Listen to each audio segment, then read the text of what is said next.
Знаєте, ви людина з досвідом, який неможливо оцінити насправді, тому що і те, що ви пишете, і те, про що ви говорите, це настільки актуально і необхідно для країни, що я хочу якраз звернутися до вашого досвіду як народного депутата. 11 червня виповнюється 9 років, як Україна отримала безвіз. Це було якесь, я не знаю, шокуюче свято для українців, мені здається. На той момент ми взагалі не розуміли, що це таке. Як це? Виїхати за кордон? Ой, а що ж там таке? А що, хто вони такі, ті люди? Дехто із людей, напевне, в житті вперше потрапив за кордон, побачив цей світ, якраз після введення безвізу. Але пройшло 9 років, і в мене склалося враження, що українці трохи були не готові до цього. Що ви думаєте? Ні, українці були готові. Більше того, просто українці не змогли зразу оцінити, що вони отримали. А отримали вони неймовірну можливість не тільки подивитися, що відбувається у світі, не тільки подивитися, що відбувається за кордонами країни, а й зрозуміти, що потрібно реалізовувати в Україні, а що в Україні краще, ніж за кордоном. Бо такого теж вистачає. І, до речі, саме величезна кількість біженців, які потрапили за кордон і відчули різницю між туризмом і імміграцією, або тимчасовим, але тривалим заходженням за кордоном, підкреслюють. Величезна кількість всього, що було в Україні, в Європі гірше. І це не тільки про сервіси або ще про щось, а просто в них інше. І дійсно, по якості Україна могла дати фору багатьом. Але я спочатку хочу звернути увагу.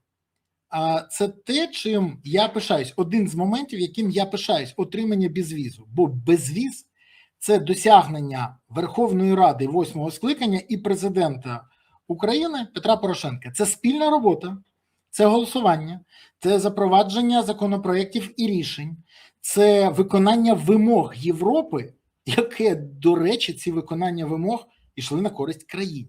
Бо це не послаблювало нас. Навпаки. Це наближало нас до стандартів європейської демократії. І багато запобіжників, які тоді були створені, сьогодні допомагають Україні врятуватися від вірусу авторитаризму. Більше того, незважаючи на те, що нова команда влади, яка прийшла в 2019 році, намагається зламати все це, проголосували так непогано, що все зламати не вдалося. А тепер з приводу того, що не готові. Знаєте, я дуже добре пам'ятаю, що тоді були дослідження, що українці, що 15% тільки бачили за кордон. 15%.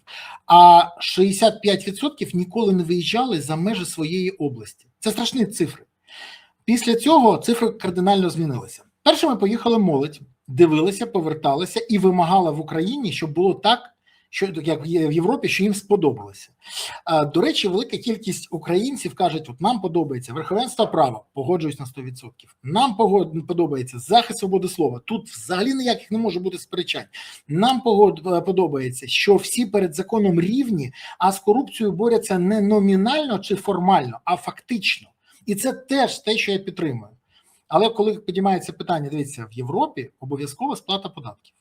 От тут починається проблема. Не всім це подобається. Хоча українці, які приїхали до Польщі і створили десятки тисяч підприємств і створили сотню тисяч або більше, значно більше, сотні тисяч робочих місць, довели, що вони готові працювати в законній площині, сплачуючи податки, якщо рівні умови для всіх і правила всім зрозуміли. І коли вони бачать, що податки йдуть потім не комусь в кишеню або на будівництво якогось будиночка в династії, а на суспільні потреби, на реальні дороги, не по завищеним цінам, а по стандартам, на нові школи, на нові лікарні, на нові програми освіти для молоді. Оце найкраще. Тому безвіз – це було щеплення і можливість. Можливість, яка була реалізована. Хоча і у безвізи був один великий мінус. Я кажу це відверто. велика кількість популістів тоді почали гратися в історію, що безвіз – це можливість людям виїхати з України. От мінус в цьому популізмі. Чому? Ну, тому що до того вже 7 мільйонів українців виїхали без безвізу в Європу і залишилися там працювати. Безвіз не потрібен був, щоб виїжджати і працювати. Безвіз був потрібен, щоб відкрити для себе Європу, новий світ, і щоб зрозуміти, що треба виправляти в Україні для того, щоб жити як європейці. А що навпаки, треба залишати і демонструвати європейцям як нашу перевагу.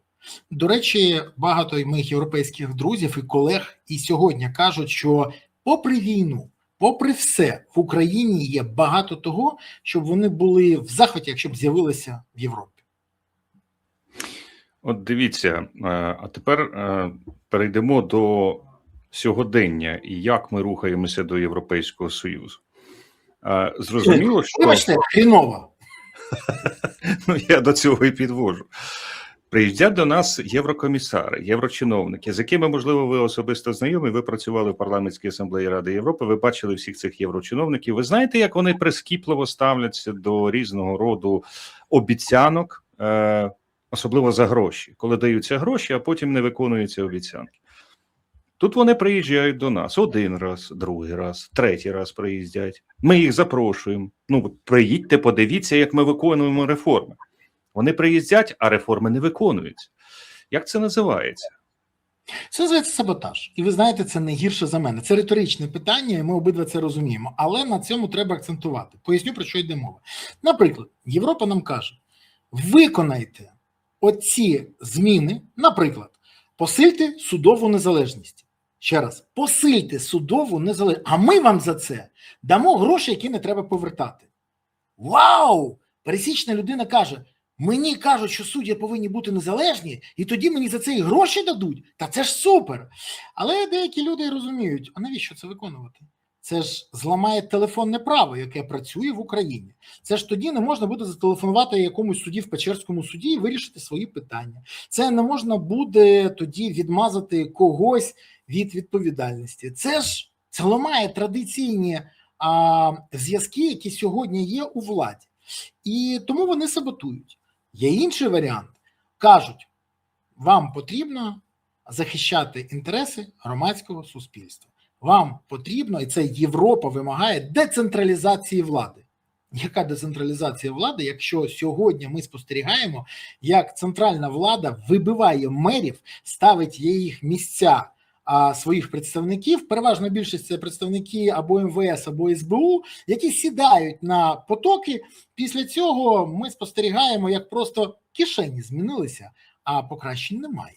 Більше того, через це страждає місцеве самоврядування. Але місцеве самоврядування, його захист – це одна з пріоритетів Євросоюзу. І вони про це кажуть. Тому тут цікава ситуація. Нещодавно стало відомо, що Україна не отримує чергові гроші через те, що не виконані умови по Ukraine Facility. І для когось це порожні звуки. Ну, отримує, не отримує там. Пенсія ж приходить, якась зарплатня ж капає, допомога яка ж поступає, але грошей кожен раз це менше і менше. До речі, через те, що гроші витрачаються не на цільові витрати, ну, наприклад, замість того, щоб виплачувати зарплатню військовим, виплачують кешбеки, єбачки і Вовіни тисячі, вже більше ніж на 150 мільярдів діра в бюджеті, і ця діра саме з зарплат військових. Це так, для розуміння. Більше 150. От нардепи кажуть, до 180 мільярдів доходить ця діра, і хочу пояснити, це ще не фінал, бо тільки піврочку пройшло. Тож, коли європейці припиняють нам давати гроші, зменшуються можливості забезпечувати життя держави. Це перша частина. Друга частина. Ми досі не отримали 90 мільярдів. Пам'ятаєте, ті, які повинні були отримати на початку квітня. Потім, наприкінці травня, зараз, вже в червні. Ну, червень вже майже наполовину сплив. А грошей все ще немає.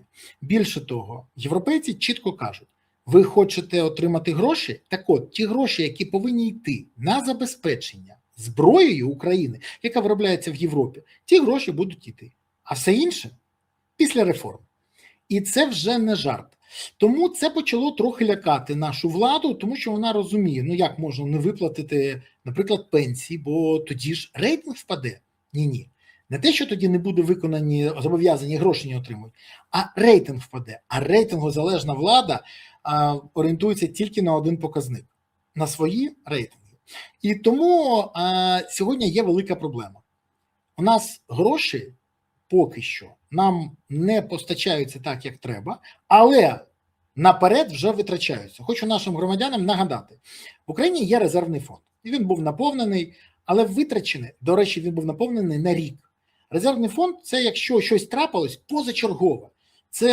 Він використовується для того, щоб негайно це закрити, вирішити проблему або якось щось врятувати. Наприклад, нагадаю, що якщо б десь щось трапилось там з проривом ще, то гроші беруть звідти, щоб закрити, бо в бюджеті ці гроші не заплановані. А з резервного фонду можна взяти.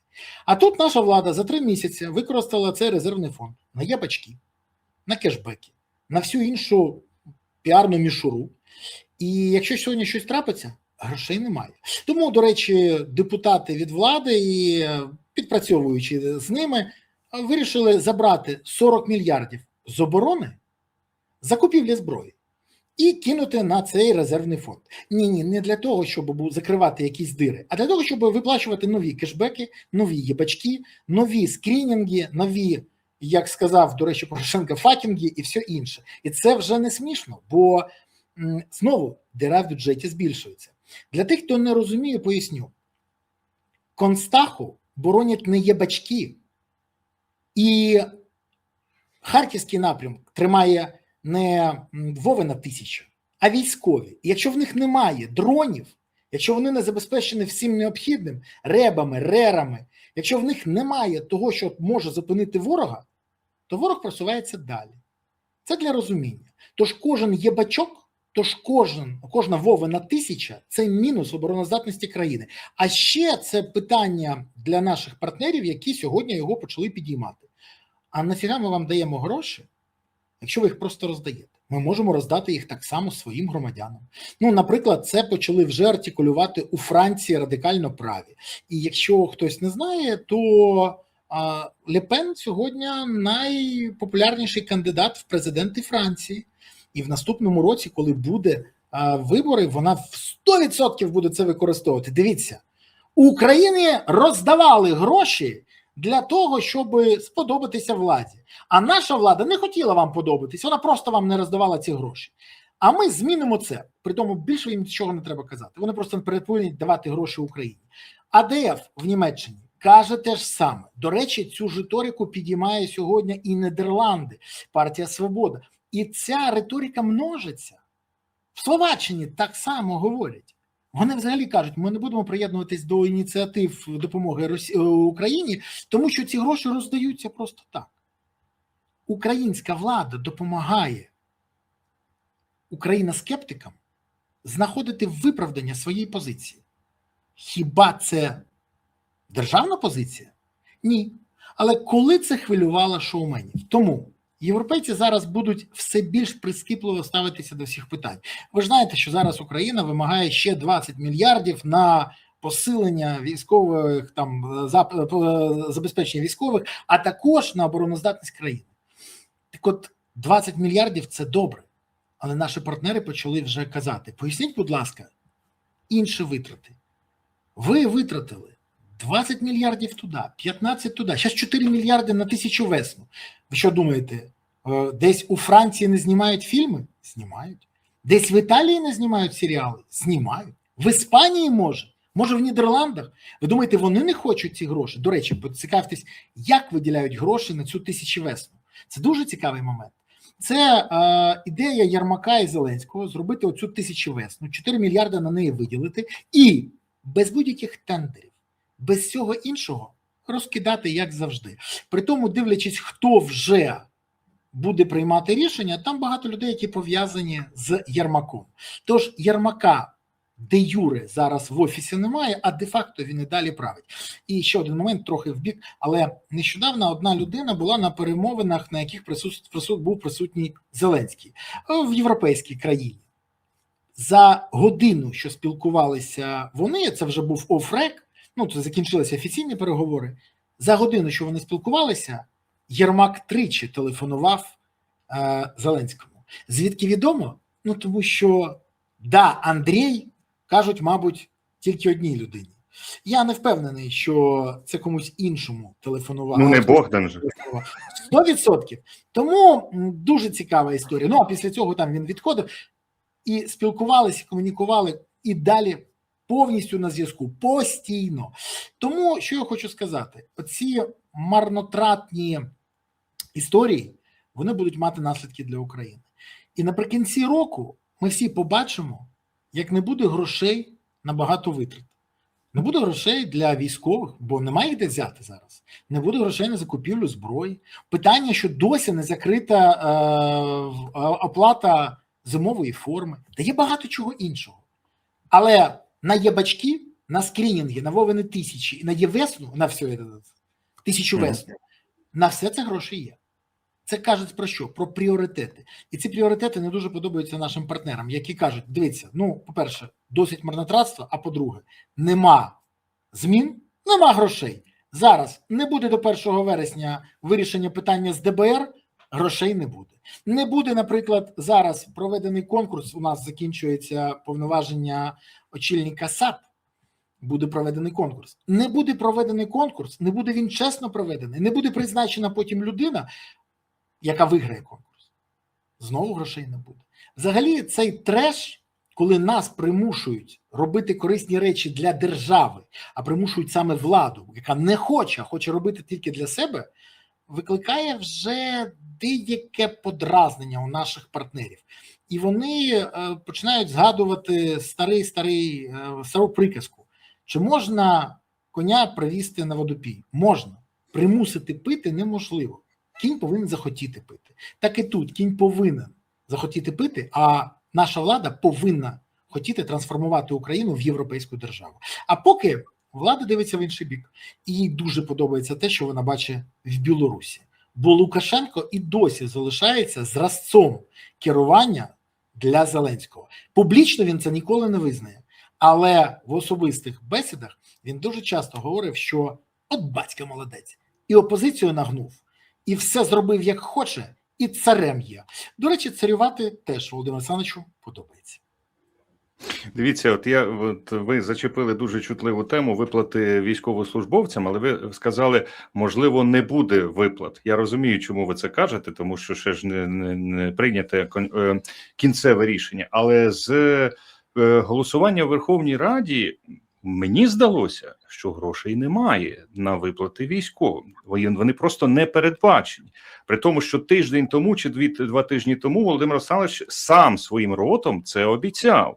250-450 тисяч для наших військових, ті, які на ЛБЗ, і 30 тисяч тим, які в тилу. Дивіться, про що мова йде? Мова йде про те, що от на ці 1,5 трильйони збільшений бюджет Міноборони, а гроші на забезпечення зарплат військовим треба знайти в Міністерстві оборони. У нас Міністерство оборони якась фінансова організація, яка продукує кошти. Якщо їм знайти ці кошти, це що означає? Це треба, напевне, з одного проєкту перекласти на інший проєкт. Так. З одного проєкту забрати в інший проєкт. Тобто в одній бригади забрати певну кількість дронів і перекласти на зарплати військовим. Чи снарядів. Ні, інакше. Я можу сказати. Закрити, наприклад, деякі програми. Ну, наприклад, може закрити програми розробки якихось одних ракет і залишити тільки фінансування розробки Firepoint. А чому ні? Наприклад, можна припинити фінансування одних компаній і залишити фінансування близьких до себе компаній. Наприклад, можна пообіцяти і не виконати, тому що зараз в мене був в ефірі Роман Костенко, секретар комітету з нацбезпеки, розвідки і оборони, і він каже, що всі пропозиції, які ми бачимо від Федорова, це старі пропозиції, які були ще за Шмигаля, але Шмигаль тоді теж сказав, пропозиції є, а де брати гроші на них ніхто не знає. А Федоров пропозиції дає, а де гроші брати теж не пояснює. Бо коли він обіцяє від 300 тисяч до 460 тисяч зарплатню військовому, він добре знає, що на це грошей немає. Але обіцяє. До речі, так само знає і Зеленський, коли виходить і каже, в цьому році, 26-му, вже буде демобілізація. Ну, добре, що у нас є люди, які знають, що таке гідність офіцера, що таке честь офіцера. А як, наприклад, Гнатов. Він вийшов і сказав, демобілізації не буде, її не можна провести через незадовільні темпи мобілізації. Ну, тому що для того, щоб когось мобілізувати, вибачте, демобілізувати, треба спочатку когось мобілізувати. І для того, щоб демобілізувати 100 тисяч людей, треба мобілізувати на 100 тисяч людей більше, ніж зараз мобілізуються. А темпи такі, ми всі знаємо про це. Але тут теж проблема, її ж не вирішують. Давайте відверто. Ми бачимо, може, друзів Зеленського вже десь на ЛБЗ, може, десь штурмує якусь посадку Єрмак з Бакановим, а може Саша Трухін тихесенько пішов в ліс і разом з силами спецоперацій нищить ворога? Ні. Вони все нормально нищать по кабаках, а саме їжу в мішленівських ресторанах. Оце в них виходить добре. Тому, повертаючись до цієї історії, обіцянки тут якраз цяцянки, але проблема в іншому. Наскільки я розумію, вони хочуть задовільнити на словах. Бо скільки разів вже було? 3000 ракет, блекаут в Москві, українська вакцина від коронавірусу. Обіцянки були, реалізовувати ніхто не планує. Але військові, ну, дійсно мають право на гідну зарплатню. Бо якщо не вони, не буде українських депутатів, українських міністрів, українського президента в Києві. Вони всі будуть в екзилі. Це треба розуміти. Або перейдуть на бік ворога, як це вже було з «Слугами народу». Ми ж це бачили вже. Так от тут ситуація страшна. Ті люди, від яких залежить забезпечення, грошове забезпечення військових, не дуже думають про них. Вони піднімають зарплату поліцейським. Це добре, поліцейським теж треба піднімати. Вони піднімають зарплату рятівникам, ДСНСникам. Теж погоджуюсь, це теж потрібно. А військовим не потрібно. До речі, депутати і собі піднімають зарплату. Але я вважаю, що за гідну зарплату треба гідно працювати, а не отримувати пачками підозри в корупції. Тому тут дуже страшна історія.